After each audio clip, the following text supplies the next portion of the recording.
Good afternoon, everybody. Today, the entire world is appalled by the brutal murder of Jim Foley by the terrorist group ISIL. Jim was a journalist, a son, a brother, and a friend. He reported from difficult and dangerous places, bearing witness to the lives of people a world away. He was taken hostage nearly 2 years ago in Syria, and he was courageously reporting at the time on the conflict there. Jim was taken from us in an act of violence that shocks the conscience of the entire world. He was 40 years old, one of 5 siblings, the son of a mom and dad who worked tirelessly for his release. Earlier today, I spoke to the Foleys and told them that we are all heartbroken at their loss and joined them in honoring Jim and all that he did.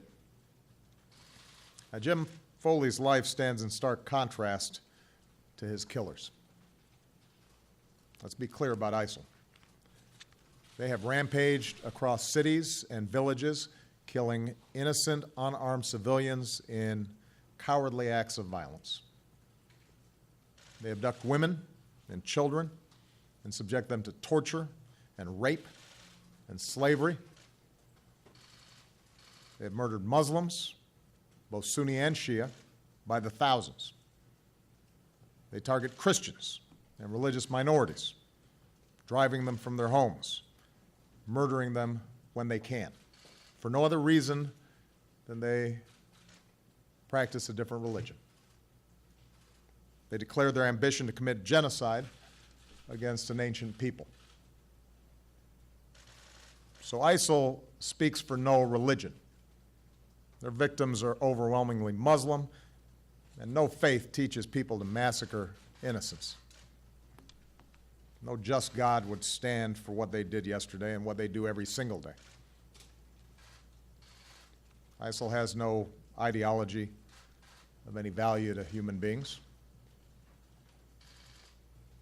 Their ideology is bankrupt. They may claim out of expediency that they are at war with the United States or the West, but the fact is they terrorize their neighbors and offer them nothing but an endless slavery to their empty vision and the collapse of any definition of civilized behavior. And people like this ultimately fail. They fail because the future is won by those who build and not destroy, and the world is shaped by people like Jim Foley and the overwhelming majority of humanity who are appalled by those who killed him. The United States of America will continue to do what we must do to protect our people. We will be vigilant and we will be relentless. When people harm Americans anywhere, we do what's necessary to see that justice is done, and we act against ISIL, standing alongside others. The people of Iraq, who with our support are taking the fight to ISIL, must continue coming together to expel these terrorists from their communities. The people of Syria, whose story Jim Foley told, do not deserve to live under the shadow of a tyrant or terrorists. They have our support in their pursuit of a future rooted in dignity.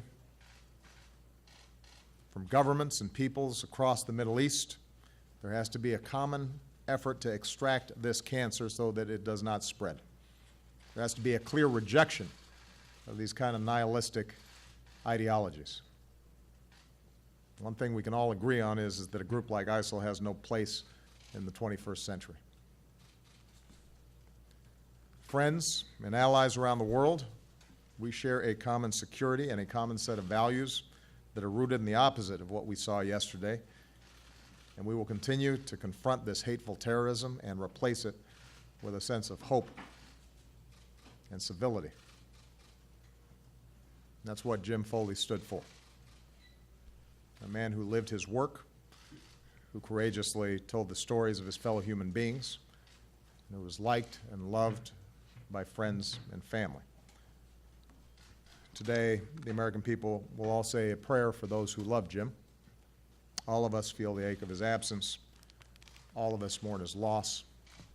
We keep in our prayers those other Americans who are separated from their families We will do everything that we can to protect our people and the timeless values that we stand for. May God bless and keep Jim's memory, and may God bless the United States of America.